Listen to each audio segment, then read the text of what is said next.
ते दृढ संबंध होते, नातं कसं होतं. आणि काल कॅबिनेट मीटिंगसाठी हे सगळे नेते, हे सगळे संतान एकत्रित होते, सोबत होते.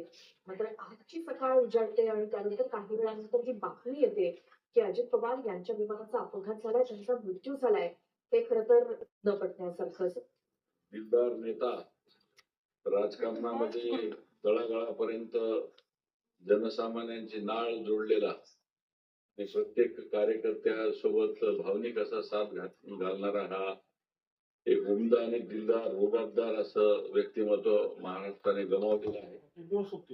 आमच्यासारख्या सामान्य कार्यकर्त्यांना एक रोल मॉडेल असावा, उमेद असावी अशा प्रकारचा एक संपूर्णपणे सहकार असेल, कृषी असेल, संघटन असेल, एक कौशल्य असलेला तरुण रुबाबदार व्यक्तिमत्व महाराष्ट्राने गमावला. पण दादांनी इतक्या लवकर जायला नाही पाहिजे होते, इतक्या लवकर एक्झिट नाही घ्यायला पाहिजे होती. मी आणि ते परवाच्या दिवशी गल्लीच्या शहीदी समागमाच्या कार्यक्रमात एकत्रच व्यासपीठावर होतो, एकत्रच आम्ही लंगरचा स्वाद घेतला, एकत्रच आम्ही लंगरमध्ये